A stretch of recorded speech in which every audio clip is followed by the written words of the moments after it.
Bonjour à toutes et à tous, ravi de vous retrouver dans Smart Tech, le rendez-vous des nouvelles technologies de Bismart. Au sommaire de cette émission, focus d'abord sur une intelligence artificielle au service du small data.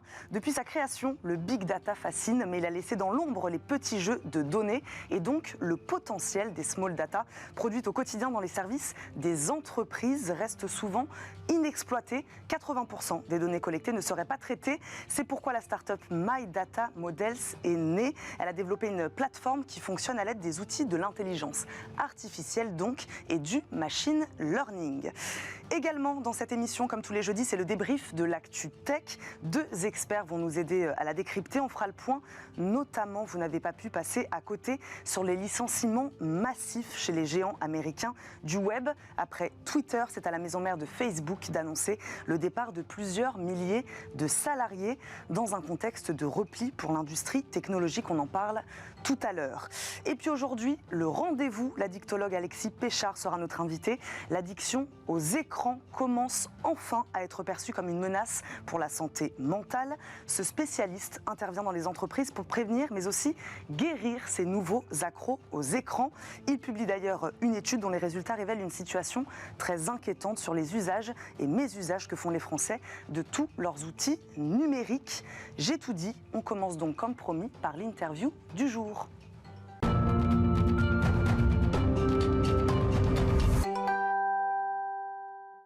Dans quelques instants, je vous le disais, ce sera le débrief de l'actu, mais je vous présente déjà mes invités. Philippe Legrand nous accompagne, président d'Infranum, il est sur notre plateau. Bonjour. Bonjour. Merci beaucoup d'être avec nous aujourd'hui dans Smart Tech. Christophe Aulnet nous accompagne également, senior advisor chez Apax Partners. Bonjour. Bonjour. Merci à vous également d'être avec nous. On discutera donc dans quelques instants.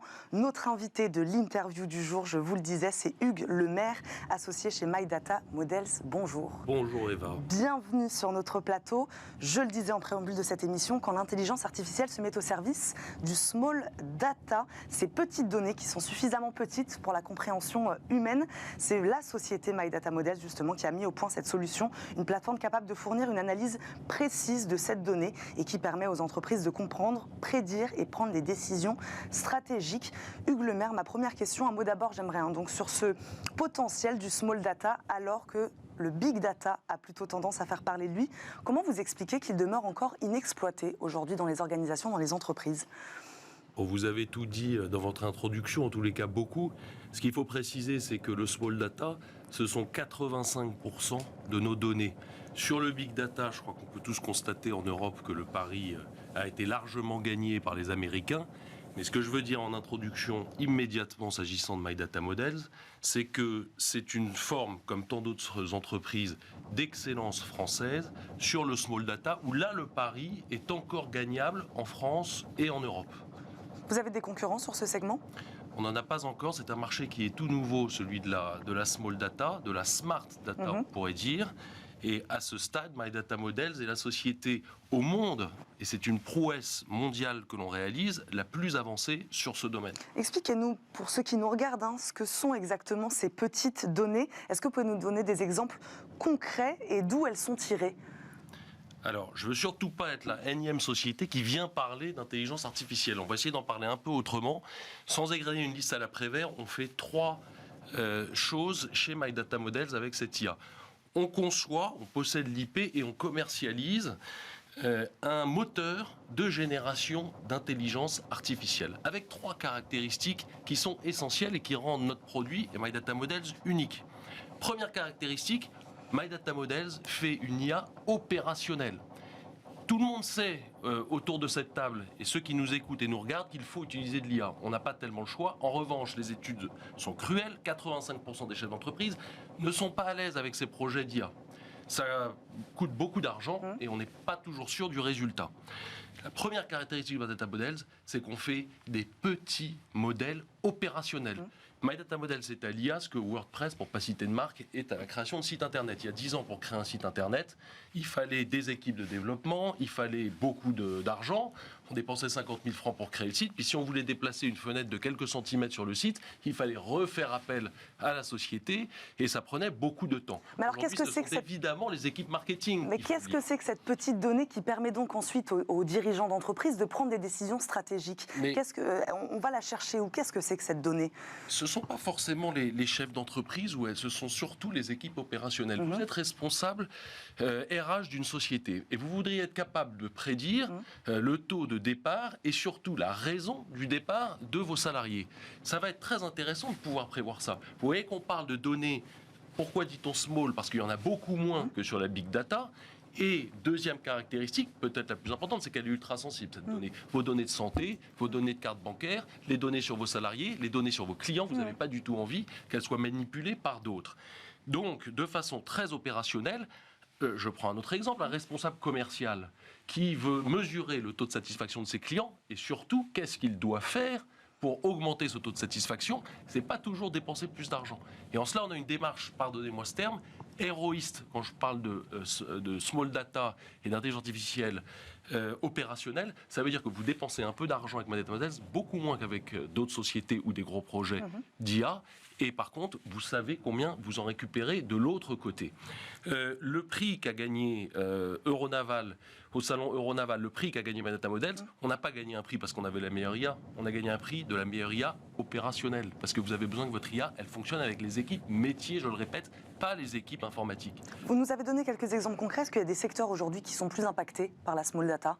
Tous les secteurs sont impactés par la small data. Et c'est là l'enjeu de notre go-to-market, c'est qu'il faut créer des verticales extrêmement bien définies pour y intervenir.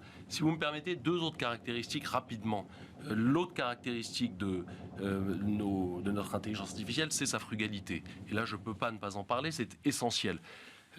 MyDataModels fonctionne dans le domaine du spatial sur des nanosatellites du groupe Thales par exemple. Pourquoi? Non seulement parce que le modèle est bon, évidemment c'est le moins que l'on puisse demander à notre intelligence artificielle, mais surtout parce qu'elle consomme beaucoup moins dans des proportions énormes d'électricité et d'énergie que d'autres intelligences artificielles. Le thème de la frugalité, il est essentiel. Troisièmement, enfin, je vais y passer vite parce que vous avez interrogé Juliette Mathioli qui fait référence dans le domaine cette semaine, mais c'est la transparence et l'interprétabilité de l'intelligence artificielle de MyDataModels. C'est un thème absolument central dans le cadre des applications critiques. Le gouvernement français a lancé ce programme, Confiance AI, auquel participe MyDataModels. Je vais peut-être rebondir là-dessus, mais ce sera tout à l'heure sur cette transparence, puisqu'elle est importante, et je vais vous demander peut-être comment vous la garantissez.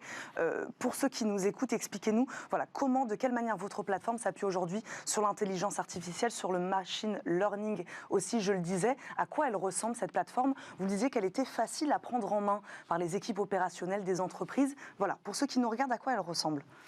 Elle ressemble à quelque chose de très simple. C'est une application SaaS que vous avez dans votre entreprise. Et j'ai répondu pour l'essentiel, mais après vous avez énormément d'adaptations à réaliser en fonction notamment du profil de risque et de sensibilité des données des entreprises, parce que vous ne traitez pas les entreprises de défense, de santé, comme vous traitez les entreprises, par exemple, de marketing. Mais il faut se méfier des grands mots. Quand je dis que c'est l'excellence française, MyDataModels, c'est aussi la simplicité absolue. Je rappelle, Mathieu Zamagnan, notre CEO, me le rappelait hier, que l'IA et le machine learning et des systèmes très complexes dont vous parlez. On en parlait déjà en 1969 quand on allait sur la Lune. Donc on n'a rien inventé, seulement on a créé une IA ultra performante avec les trois caractéristiques que je vous ai citées, opérationnelle, frugale, transparente, et qui peut servir à tout le monde. Ça, c'est une révolution. Qui peut servir à tout le monde, justement, c'est intéressant. Qui dit petite donnée ne dit pas forcément petite structure. Est-ce qu'aujourd'hui, vous êtes capable de vous adresser à des plus grandes structures, à des grands groupes, par exemple ? Tout à fait. Alors, il faut citer, quand on parle de ce thème, évidemment, Luc Julia chez Renault, qui parle également de la nécessité de ces petits modèles d'intelligence artificielle. Et on parle de Renault, donc une grosse société. Oui, je crois que la preuve la plus sympa pour nous, c'est le contrat cadre qui est en phase de finalisation avec Thales.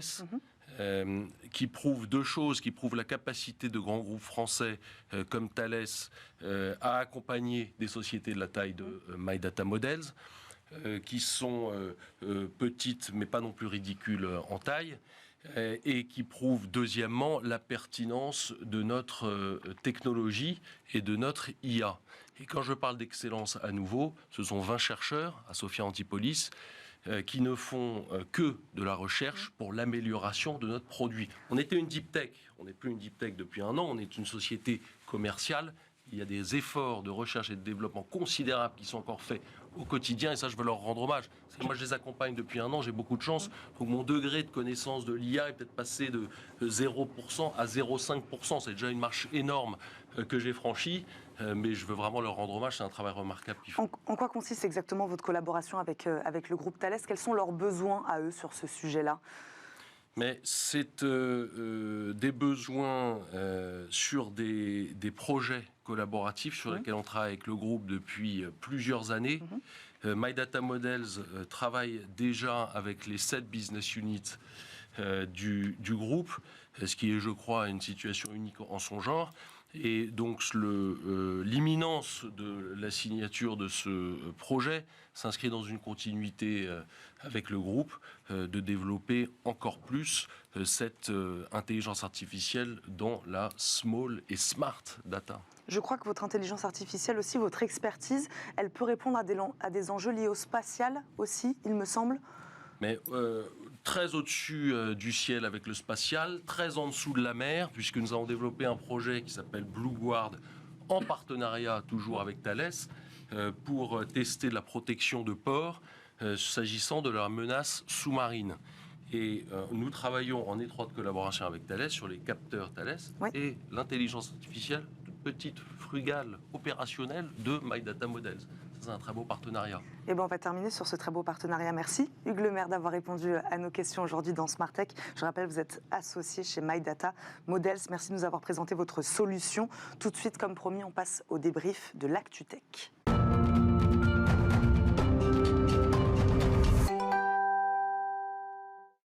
Hugues Lemaire est resté avec nous, mais je vous le disais, c'est donc l'heure du débrief de l'ActuTech. Je représente mes invités. Philippe Legrand, président d'Infranum, nous accompagne aujourd'hui pour la décrypter, cette actualité. Merci d'être avec nous. Christophe Holnet est également avec nous, senior advisor chez Apax Partners. Merci à tous les deux. Plusieurs sujets ont retenu notre attention. D'abord, et vous n'avez pas pu passer à côté, je le disais, plus un jour ou presque ne passe sans une annonce de suppression d'emplois dans une entreprise de la tech américaine. Après Twitter, c'est Meta qui serait sur le point de licencier plusieurs milliers de ses salariés. Pour rappel, le réseau social Twitter, lui, avait confirmé la suppression de la moitié de ses 7500 emplois. Philippe Legrand, on dénonçait, il faut le dire, ces derniers jours, une décision hâtive, irrationnelle de la part du nouveau patron de Twitter, Elon Musk. Avec l'annonce de Meta, est-ce que le prisme change un peu? Alors, je pense qu'il faut bien analyser les choses et pas généraliser ce qui est en train de se passer. On n'est pas en train de connaître de nouveau la bulle Internet des années 2000, ça n'a absolument rien à voir. Et les deux éléments que l'on évoque là connaissent des causes séparées, des causes différentes. Pour ce qui est de Meta, effectivement, il y a eu des décisions stratégiques de Mark Zuckerberg qui le regrettent et qui ont fait que ses bénéfices nets ont été divisés par 2. Bon, c'est quand même une société qui fait 16% de résultats nets, qui a 4,4 milliards de dollars de résultats encore. Je trouve que cette décision est sans doute brutale, sans doute avisée, mais ma première réaction, c'est de me dire, mais qu'est-ce qu'on est bien en France ? Ce genre de situation ne pourrait pas arriver comme ça. Et j'espère que chacun mesure la chance que nous avons d'être dans un pays qui protège ses salariés. Donc ces résultats décevants ne justifient pas, c'est ça, c'est ce que vous dites, ces licenciements massifs aujourd'hui. Si le dirigeant d'entreprise réagit ainsi, c'est qu'il pense que c'est ce qu'il y a de mieux pour son entreprise. Pour autant, ça reste une entreprise extrêmement profitable, qui dégage plus de 4 milliards de dollars de résultats nets, 16%, c'est extrêmement bien. Il avait la capacité de prendre le risque qu'il a pris. Visiblement, ça n'a pas été un succès et une erreur, il fait machine arrière. C'est une décision brutale et je pense simplement aux 13 000 personnes qui ont reçu leur lettre dans leur boîte aux lettres. Christophe Holnet, sur ces raisons de ces licenciements massifs. Voilà, je crois que ça correspond à une logique très américaine et issue du financement massif, de recrutement massif et évidemment une culture qui accepte beaucoup plus ces licenciements. Alors, je crois qu'effectivement, la situation de Meta et de Twitter est différente. Sur Meta lui-même, je pense qu'il y a une vraie faiblesse de business model, puisqu'ils sont essentiellement financés par la publicité.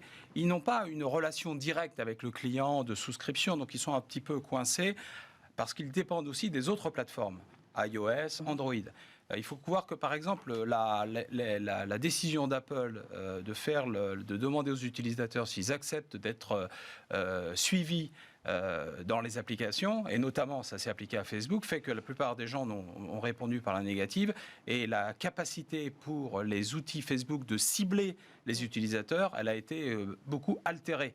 Et donc finalement, les publicitaires, les annonceurs se sont détournés en partie de Facebook. On estime que cette décision de l'app tracking, mais aussi la suppression des cookies dans Android, a fait perdre près de 12 milliards de dollars de chiffre d'affaires, qui correspond à de la marge pour Facebook. Donc voilà, ça c'est une première chose. Deuxième chose, c'est qu'ils ont des utilisateurs en baisse, et donc il y a une sanction évidemment boursière. Ils ont perdu 70% de leur cours de bourse.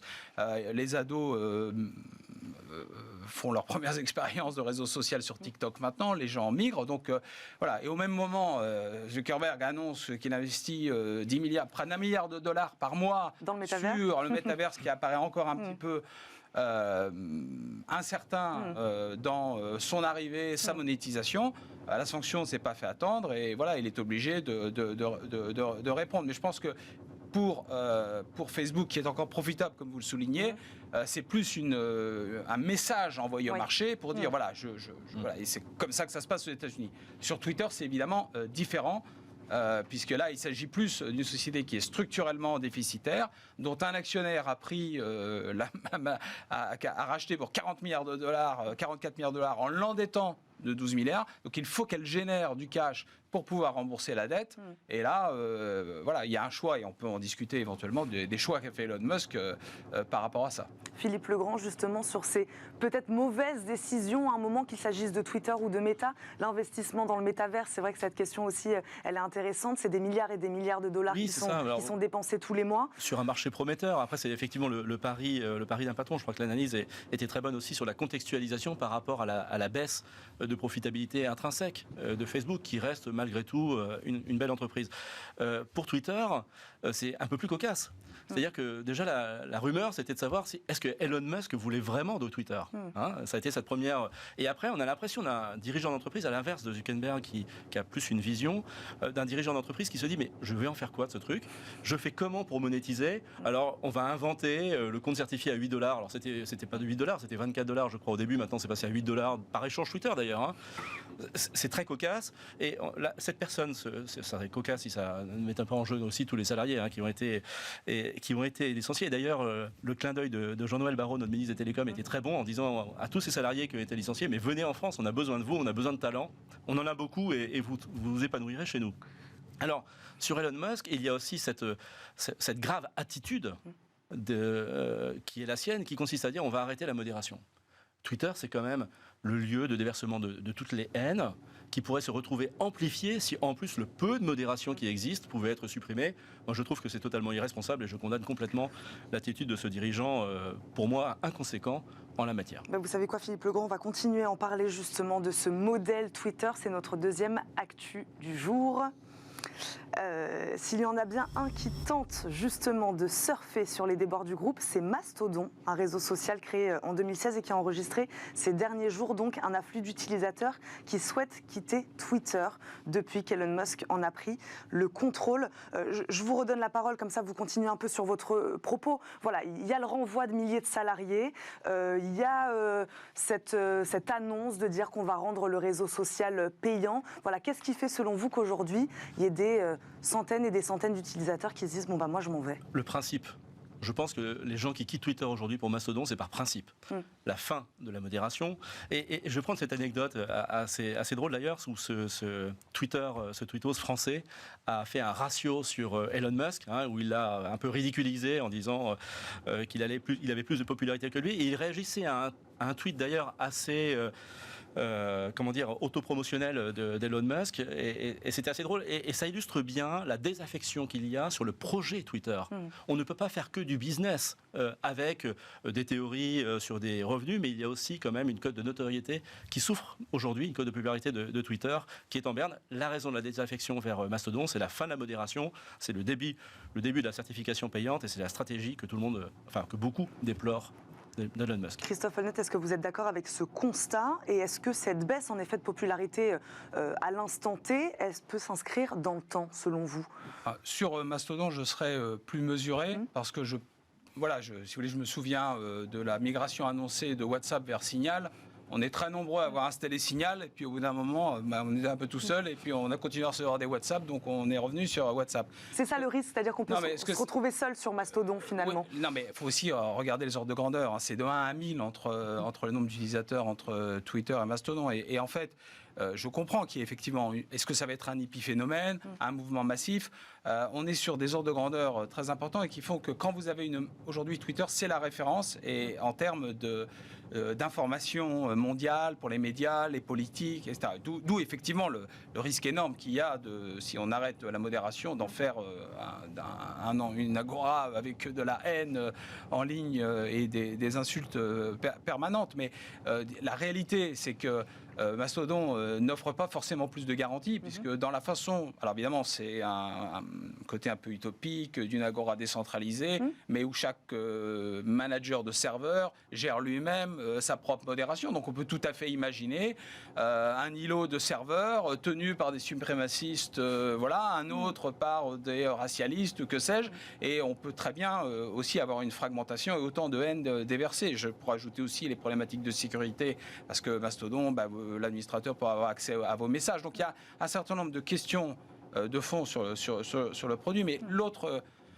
pour moi, pour qu'il y ait vraiment un mouvement massif, je pense qu'il faut, heureusement, malheureusement, il faut peut-être d'autres raisons qu'une dégradation d'image. Il faut offrir une expérience client différente. Aujourd'hui, TikTok, on pensait que Facebook était inarrêtable. Il était en croissance exponentielle, 3 milliards d'utilisateurs, et on se dit, et tout d'un coup, ça s'arrête. Parce qu'en fait, une nouvelle offre est arrivée avec une disruption. On est passé du texte à la vidéo et je pense que des copycats peuvent difficilement remplacer des grandes plateformes qui ont des centaines de millions d'utilisateurs parce qu'il y a une adhérence à la plateforme liée à la masse d'utilisateurs. Par contre, si on vient avec quelque chose de disruptif, on peut effectivement avoir un basculement. Le temps passe, on est obligé de passer à notre troisième sujet du jour. On continue donc de décrypter l'actualité tech. Avec une autre filière pour qui la situation économique est aussi en alerte rouge, la filière très haut débit. Plus de 1500 acteurs de l'aménagement numérique du territoire étaient réunis lors de la grande messe annuelle du secteur début octobre en Haute-Garonne. Territoire, je l'ai noté, qui aura d'ailleurs pleinement achevé sa couverture fibre d'ici 3 mois. L'occasion d'aborder avec vous les difficultés donc que rencontre le très haut débit. Pour rappel, le plan France très haut débit visait à garantir l'accès au très haut débit pour tous à partir de fin 2022. Ma question, je vais commencer par vous évidemment, Philippe Legrand. Bon, on en est où cet objectif 2022? Un autre objectif 2025 aussi. Voilà, on en est où? On en est, les objectifs sont dépassés. Oui. Cette aventure est une fierté française, une fierté nationale. On est passé des fins fonds du classement européen au fait de caracoler en tête sur les infrastructures numériques aujourd'hui. On nous envie le French Model, le succès français sur les infrastructures. Donc on a dépassé les objectifs avec 80% des foyers français raccordables à la fibre et la moitié d'entre eux qui ont déjà souscrit une offre. C'était l'objectif fin 2022 et 2025, c'est de tendre vers les 100%. Ce qui est un exploit industriel, un exploit collectif d'ailleurs avec le gouvernement et les collectivités, donc on en est très fiers. Pour autant, il y a un mais. Il y a un mais. Nous sommes à la fois en train de connaître une aventure fantastique et nous sommes confrontés à des difficultés que j'espère non structurelles, qui sont révélées par la crise, par l'inflation, par la crise énergétique qui nous frappe durement, mais aussi par la tension sur le secteur, du fait que nous réalisons des investissements massifs par foyer, par utilisateur, les plus grands investissements qu'il y a en Europe. Et nous sommes adossés à un marché parmi les plus faibles d'Europe, avec des prix à l'utilisateur qui sont très bas. Adossé à cela, nous avons une particularité française, c'est que notre fiscalité est particulièrement lourde, elle est spécifique aux télécoms, elle n'est pas réinjectée dans l'économie des télécoms. Nous avons des acteurs et pourtant des opérateurs qui investissent en Europe. On a sur les 4 opérateurs français, on en a 3 qui sont très présents en Europe. Il faut soutenir cette filière. Nous avons connu des déboires avec une entreprise qui est Scopelec, qui est actuellement en redressement, où il y a eu déjà des milliers d'emplois, enfin 1 millier d'emplois supprimés, et sans parler du réseau de sous-traitance derrière qui souffre beaucoup. On a du mal à comprendre ce paradoxe. Vous dites un raccordement, un déploiement de la fibre qui s'accélère ces dernières années, ces derniers mois, donc une filière qui travaille, et en même temps une filière qui va mal. Non mais c'est intéressant, il faut l'expliquer ça pour ceux qui nous regardent. Car les prix sont très bas. Les prix sont très bas et comme on est adossé à un faible marché... Il y a le contexte inflationniste, évidemment, aussi. Oui, vous vouliez réagir. Oui, moi, ce que je pense, je ne suis pas un grand spécialiste de la chose, mais on voit très bien qu'effectivement, on a atteint 80% de l'objectif en 2023, mais souvent, l'effort, il n'est pas linéaire. Les 20 derniers pourcents, vous écrivez un livre, tout très bien, vous faites 80%, vous avez fait 20% du travail et de l'effort. Bon, et là, c'est un peu la même chose, c'est-à-dire qu'on a un peu mangé... Ma vision, c'est qu'on a équipé évidemment les zones denses, les villes, et là où finalement il y avait une rentabilité globale pour l'écosystème qui était meilleure. Et les derniers efforts, évidemment, sont plus compliqués, puisqu'il faut creuser les tranchées, aller dans des zones où parfois il y a peu d'habitants. Donc forcément, l'équation économique, au moment où l'inflation arrive, et où il y a aussi une attente très forte aussi des Français pour être équipés en fibre où que l'on soit, et cette perspective-là, ces derniers 20%, le modèle économique me semble ne pas forcément fonctionner complètement et va inciter, je pense, les pouvoirs publics à dire comment on gère cette transition. Est-ce qu'on allonge le délai? Est-ce qu'on dit finalement le 100% fibre, c'est peut-être pas tout à fait ce qu'il faut? Est-ce qu'il ne faut pas mettre un peu de 5G, d'autres choses? Et voilà. Et réinjecter certainement de la part de l'État des fonds pour pouvoir atteindre ce qui est aujourd'hui, vous le disiez, un vrai succès français. Mais il faut aller au bout. Comment le gouvernement répond à ces enjeux, justement, aujourd'hui? Vous le disiez, inflation, coût de l'énergie, des salaires, des composants, de la matière première. Enfin, il y a plein de choses qui se jouent. Voilà, comment... D'abord, on a une belle écoute. On a un ministre délégué, Jean-Noël Barrot, qui est tout à fait investi sur ces sujets-là. J'étais hier avec Dominique Faure, la secrétaire d'État à la ruralité. Notre gouvernement est tout à fait concerné, impliqué et nous accompagne. C'est aussi une discussion à l'intérieur de la filière. Il y a la partie qui relève du gouvernement. On déplore la taxation effrénée que nous subissons. Nous avons aussi des choses à régler entre nous. Par exemple, Christelle Hedman, vous citiez notre événement que nous avions organisé à Toulouse, nous a tendu la main à la filière en disant qu'elle allait prendre les choses comme il se devait. Et nous avons des beaux signaux pour l'instant. Donc nous attendons aussi que les autres opérateurs en fassent de même. Mais effectivement, c'est une chose qu'on doit régler entre nous, tout en nous projetant sur l'avenir. Et vous aviez raison de signaler que ce que nous allons faire maintenant, c'est le plus difficile. On a énormément de petits sujets qui représentent parfois 1%, 2% de la population, mais qui sont extrêmement coûteux, complexes, et que nous devons régler immédiatement pour capitaliser sur ce succès français qui d'ailleurs s'exporte, parce qu'en Allemagne, en Angleterre, c'est nous qui déployons massivement et principalement les prises chez nos voisins. Donc c'est une belle réussite, il faut continuer dans ce sens. Très rapidement, Hugues Le Maire, est-ce que vous voulez réagir sur cette belle réussite française de la filière très haut débit?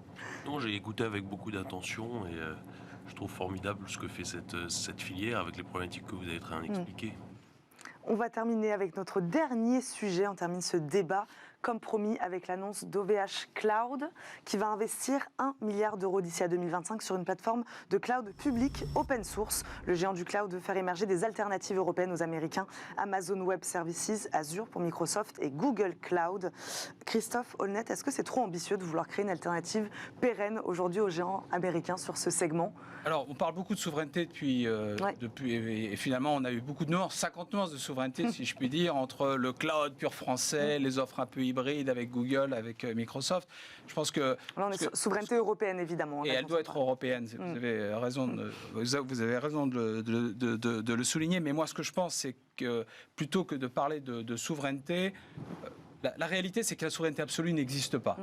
Parce que les chipsets, ils ne sont pas fabriqués en Europe. La propriété intellectuelle sur leur design non plus. Donc, de toute façon, on est dans un monde d'interdépendance et on ne peut pas être totalement indépendant. Donc, j'observe une certaine... L'autonomie numérique européenne... Elle n'existe pas, en tout cas pas à court terme. Donc, ce qu'il faut, c'est choisir et maîtriser ces dépendances. C'est-à-dire les assumer, les choisir et les comprendre. Et je trouve qu'il y a une évolution sémantique, là, y compris d'ailleurs dans le dernier projet NumSpot qui a été annoncé, où on dit effectivement, on va choisir des domaines sur lesquels on décide, par exemple la santé, la défense, d'avoir une approche un peu plus fermée, quitte à faire des compromis sur un certain nombre de choses que les hyperscalers offrent et qu'aujourd'hui l'Europe ne peut pas offrir, tout en continuant à soutenir une filière qui doit être non seulement française, mais vous l'avez raison de le souligner, la souveraineté, enfin disons une certaine forme d'autonomie numérique ne peut être que européenne. Et de ce point de vue, OVH peut être un fer de lance parce qu'il a déjà atteint une taille significative et il faut continuer à investir. Et comme toujours dans ce monde du numérique, c'est pas seulement la qualité de la plateforme, mais c'est l'écosystème autour. C'est-à-dire quels sont les éditeurs logiciels, les gens qui vont fournir des briques d'intelligence artificielle, d'opérations, de cybersécurité, qui vont permettre d'avoir des offres de bout en bout qui vont être à la hauteur, à terme, de ce que peuvent offrir les acteurs américains. Mais c'est un long chemin, et je pense qu'il faut avoir une approche réaliste par rapport à ça, et de ce point de vue, cette annonce va dans le bon sens. Philippe Legrand, est-ce que oui, l'enjeu, c'est de choisir son combat, comme disait Christophe Holnet? J'aimerais aussi vous poser la question, on se demande, en tout cas, c'est Michel Paulin, directeur général d'OVH Cloud, qui appelle la France et l'Europe à se réveiller. Il y a cette question-là de est-ce qu'aujourd'hui, les entreprises sont plus audacieuses, plus ambitieuses que les gouvernements sur certaines questions, notamment sur cette question du numérique? Je confirme que Michel Paulin est audacieux et ambitieux. Et il a bien sûr tout le respect du secteur. Je suis d'accord avec le fait de dire qu'il faut prioriser ses combats. Maintenant, l'ambition, il ne faut pas revenir dessus. Effectivement, cette souveraineté, elle ne peut pas se décliner uniquement au niveau national. Il y a des efforts depuis des années maintenant pour faire émerger des licornes françaises. Je suis d'accord sur l'idée de l'écosystème d'ailleurs. On ne réussit jamais seul. Y compris OVH ne réussira jamais seul. Il faut un environnement autour pour que la panoplie de services se développe. Mais c'est aussi une question de valeur et de société. Et je pense que le projet que porte OVH, il est tout à fait respectueux des valeurs de la République et peut-être d'une certaine, si ce n'est souveraineté, indépendance ou autonomie à minima. Il me semble important de donner tous les moyens à OVH pour qu'il réussisse ce pari. On a besoin d'acteurs. Les acteurs, les géants du numérique peuvent naître en France. Nous avons la capacité, on vient d'avoir un témoignage sur l'intelligence artificielle qui était tout à fait intéressant et illustrant également.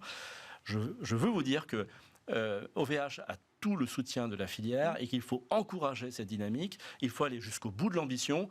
Alors certes, avec un certain pragmatisme, avec des étapes, certainement en priorisant les secteurs sur lesquels les sujets stratégiques sont les plus sensibles, mais pour autant, et tout en développant bien entendu l'écosystème qui environne cela. Mais ce projet doit être soutenu, il doit être soutenu massivement. Il ne faut pas hésiter parce que les Américains ne se privent pas de subventionner leur économie pour venir après conquérir nos marchés.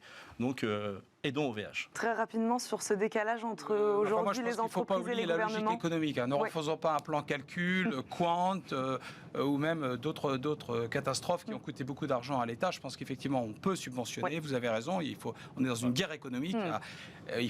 Mais on peut peser que si l'on est au niveau européen, peser par la régulation de l'accès à notre marché qui est important, la mise en place du DSA et du DMA qui sont des garanties d'interopérabilité qui permettent de limiter cette dépendance. Bon, il y a tout un tas de choses à faire qu'on doit faire au niveau européen. Et quand on subventionne les acteurs, il ne faut pas oublier que ce sont les acteurs économiques qui doivent aussi faire leur preuve d'un point de vue business et ne pas juste être financés par l'argent public. C'est par l'Europe que ça passera. Merci beaucoup à tous les deux d'avoir débattu aujourd'hui dans Smart Tech. Philippe Legrand, je rappelle, vous êtes le président d'Infranim, Christophe Holnet, Senior Advisor chez Apax Partners. Merci beaucoup à tous les deux d'avoir débattu avec nous. Merci Hugues Lemaire d'être resté également pendant ce débat. On marque une courte pause et on se retrouve tout de suite pour le rendez-vous du week-end. On parlera, comme promis, d'addiction aux écrans. À tout de suite.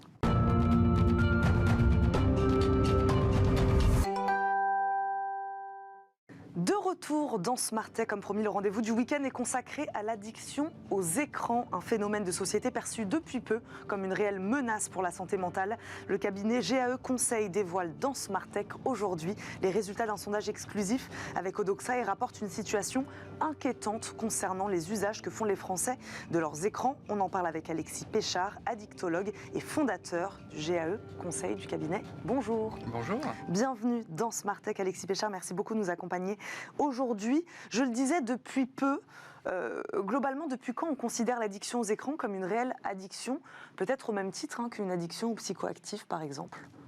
Alors c'est très récent, mais même précision, aujourd'hui au niveau des principales classifications internationales des maladies, les cyberdépendances ne sont pas encore même reconnues. C'est-à-dire qu'on s'y intéresse scientifiquement, il y a énormément de recherches, on en parle effectivement de plus en plus, il y a une prise de conscience, un intérêt sur la thématique, mais ça n'est pas reconnu aujourd'hui médicalement. Aujourd'hui, l'OMS ne reconnaît uniquement dans ce qu'on appelle les addictions dites sans produit, l'addiction au jeu. Donc tout ce qui est écran aujourd'hui n'en fait pas encore partie. Ça n'enlève pour autant pas le caractère addictogène, addictif de la question des écrans, et avec tout ce que ça englobe derrière, parce qu'il y a de multitudes d'activités qui peuvent être addictogènes en soi, derrière tout ce qu'on peut faire sur des activités en ligne. On va en parler évidemment. Moi j'ai une question, est-ce que c'est un problème lié à l'activité professionnelle, puisque vous intervenez dans les entreprises? Est-ce que cette addiction aux écrans, c'est lié à la profession et au métier qu'on exerce? Pas que, non. Aujourd'hui, ne serait-ce que les smartphones sont extrêmement monnaie courante, si je puis dire. Ça n'a pas forcément d'impact ou de lien direct uniquement avec la question de l'organisation du travail et des entreprises. Bien évidemment, vous avez des secteurs et des postes sur lesquels on va travailler sur écran, et donc on va avoir un temps écran hebdomadaire qui va venir cumuler un temps écran au travail plus un temps écran important à titre privé, bien sûr. Donc il va y avoir un phénomène cumulatif en nombre d'heures qui peut dépasser les 7 heures, 8 heures, 9 heures, 10 heures parfois par jour en cumul écran, donc c'est très important. Mais ce n'est pas uniquement le monde professionnel qui va venir induire les cyberdépendances. Et je le vois au cabinet, les cyberdépendants qu'on accompagne ne sont pas uniquement sur des pratiques en lien avec une dépendance au travail. Mais alors en quoi consiste votre travail, vous, aujourd'hui, auprès des organisations, auprès des salariés? De quelle manière vous intervenez? Aujourd'hui, c'est vraiment des actions de prévention primaire, de sensibilisation sur l'usage des écrans. Et la première chose, c'est le mot que j'ai employé, c'est prendre conscience de son temps écran.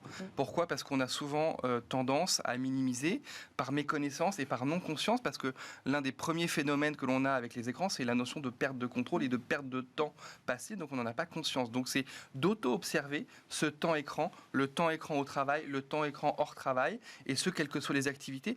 Par exemple, quand vous consultez votre banque en ligne à titre privé, assez classiquement, typiquement, c'est pas un temps que vous allez comptabiliser comme une activité en ligne. Mais quand vous prenez toutes ces petites activités, que vous allez les cumuler et les additionner, vous allez vous rendre compte qu'en fin de journée, vous avez probablement un temps plus important que le temps que vous pensiez au départ. Donc on invite les gens vraiment sur une semaine à observer ce temps écran cumulé et à voir quelle est la différence entre le temps que vous pensiez passer réellement sur les écrans et le temps objectivement que vous passez. À prendre conscience, c'est intéressant. Exactement. Vous venez de sortir un ouvrage intitulé « Tous accros aux écrans, que faire et comment s'en sortir », qui a d'ailleurs le même titre, je le disais, que l'étude que votre cabinet réalise en partenariat avec Odoxa. L'objectif de cette étude, de cet ouvrage, quel était-il? Est-ce que c'était donc d'abord peut-être de faire un constat? Voilà, de commencer par là. Effectivement, sur l'usage des Français. C'était de faire un constat sur l'usage des Français par rapport aux écrans. On se rend compte que c'est 28% des Français qui ont au moins une pratique à risque en matière de cyberdépendance. Donc ça peut être sur les réseaux sociaux, mais ça peut être les achats compulsifs, ça peut être les jeux vidéo, ça peut être le sexe et la pornographie en ligne. Enfin, aujourd'hui, il y a énormément de choses que l'on va retrouver sur Internet, bien sûr. Et ce qui est intéressant, c'est donc 28% qui ont cette pratique à risque. Si on s'intéresse sur les plus jeunes, la tranche des 18-35 ans, on va grimper à 45% qui ont au moins une pratique à risque. Et en revanche, c'est à peine la moitié qui en ont conscience. Donc ils se rendent compte qu'ils ont des incidences sur leur vie privée. 40% déclarent que ça a une incidence sur le sommeil, sur la concentration, sur la vigilance, sur les relations sociales, etc. Et c'est 24% en milieu professionnel qui ont également des conséquences sur leur travail, sur leur performance, sur leur concentration, sur leur vigilance sur la route. Le fait de... je lisais encore là c'est une autre étude, mais 60% des 18-35 ans consultent leur SMS au volant et la moitié y répondent. Donc on voit bien l'omniprésence des écrans avec tout ce que ça peut engendrer. Alors on n'est pas forcément dans l'addiction. Voilà, est-ce que ça, ce sont les conséquences de la surexposition aux écrans, pas forcément des conséquences de l'addiction ou de la cyberdépendance? C'est une des conséquences, mais c'est très important de distinguer ce qui relève de l'hyperconnexion, qui concerne un plus grand nombre de personnes, et ce qui relève de la cyberdépendance et de l'addiction. Qu'est-ce que c'est l'hyperconnexion? C'est un temps intense passé sur les écrans, et donc en général on va considérer que c'est au-delà de 7h30 en temps écran cumulé quotidien. On peut être hyper connecté sans être nécessairement cyberdépendant. L'hyperconnexion, donc, c'est cet usage intensif qui n'est pas sans risque pour la santé mentale et la santé physique, bien sûr. L'hyperconnexion et la cyberdépendance. Cyberdépendance, c'est quoi? C'est un besoin irrépressible de consommer. Au même titre que vous allez avoir des symptômes de manque si vous êtes dépendant au tabac ou à l'alcool ou à tout autre produit psychoactif. Vous allez avoir objectivement des symptômes de manque qui vont se manifester par ce qu'on appelle un technostress. Technostress qui va être, par exemple, vous êtes dans dans un endroit où vous ne captez pas, vous n'avez plus de réseau, vous oubliez votre téléphone portable, et ben vous allez avoir une manifestation de l'anxiété. J'ai été appelé il y a une dizaine de jours par un service médical pour un collaborateur qui arrivé sur site a oublié son téléphone portable, s'en rend compte et arrive au service de santé au travail parce que fait une crise d'angoisse majeure. Parce que séparé de son téléphone portable qui prend la place finalement d'une sorte de doudou digital, quoi. Et comment faire la différence entre ceux qui consomment leur écran, donc ils se sentent mal parce qu'en effet ils se rendent compte qu'ils n'ont plus leur smartphone avec eux voilà, en début de journée, ou par exemple vous parliez des achats compulsifs, vous parliez des jeux. Comment faire la distinction entre celui qui se rue sur son smartphone pour jouer ou pour acheter, et là en l'occurrence peut-être qu'il ne s'agit pas d'addiction aux écrans, mais peut-être d'une autre addiction. Voilà. Comment on distingue tout ça? C'est assez complexe et surtout aujourd'hui les recherches, on est encore relativement au début. On n'a pas de notion de critères de temps pour déterminer une notion de sévérité de l'addiction, alors qu'on va avoir des repères pour l'alcool ou pour d'autres produits ou d'autres formes d'addiction. Ce qu'on va retenir aujourd'hui, c'est la notion de perte de contrôle qu'on va retrouver quelle que soit l'addiction. Quelle va être la perte de contrôle qu'on va avoir de son outil sur sa vie, et quels sont du coup les retentissements, les incidences que va avoir la personne sur sa vie privée, sur sa santé, sur son alimentation, sur son sommeil, sur ses relations aux autres, etc. Donc c'est vraiment cet ensemble qu'on va venir mesurer, mais donc c'est un travail peu d'orfèvre individuel qu'on va faire en consultation pour évaluer justement ces retentissements sur le plan clinique pour la personne qu'on prend en charge. Vous dites aussi comment agir, hein, c'est le titre de l'ouvrage et de l'étude, que faire et comment s'en sortir. Est-ce que vous donnez également des solutions dans cet ouvrage? Est-ce qu'il est difficile de se sevrer? Quelle solution simple, hein, peut-être déjà, commencez-vous à donner à ceux qui auraient peut-être une tendance addictive? La première chose, c'est d'en avoir conscience. Et ça, c'est valable pour quelle que soit l'addiction ou la pratique addictive. Et on est sur des pratiques qui sont extrêmement banalisées. Aujourd'hui, on va vous dire, je suis addict à mon smartphone. C'est même plus ou moins bien vu. Ça peut être associé à une dimension de performance. Enfin, on peut le dire très facilement. On va vous dire moins facilement que vous consommez de la cocaïne ou du crack dans un dîner. Voilà, c'est un peu moins socialement admis. En matière de prise de conscience, dans l'ouvrage, vous allez retrouver une dizaine d'autotests qui sont scientifiquement validés, qui sont étalonnés sur la population française et qui vont permettre de s'auto-évaluer pour voir pratique par pratique les réseaux sociaux, les jeux vidéo et ainsi de suite, voir où vous en êtes et dans quelle mesure ça va avoir une incidence sur votre vie. Et puis ensuite, effectivement, c'est des conseils pratiques pour réguler son usage des écrans et son temps de connexion dans la mesure où on ne serait pas dans une situation de dépendance. Tous accros aux écrans. Merci beaucoup Alexis Péchard d'être venu nous parler de cette addiction. Aujourd'hui, je rappelle, vous êtes donc addictologue évidemment et fondateur de GAE Conseil, du cabinet GAE Conseil. Merci beaucoup d'avoir été avec nous. Merci à tous les deux d'être restés avec nous jusqu'à la fin de cette émission. Philippe Legrand, je rappelle, vous êtes le président d'Infranum, et Hugues Lemaire, associé chez My Data Models. Merci beaucoup à tous les deux. Merci à vous de nous avoir suivis. Demain, c'est le best-of de la semaine dans Smart Tech, et lundi, vous retrouverez évidemment Delphine Sabatier. Moi, je vous dis à très vite sur Bismart.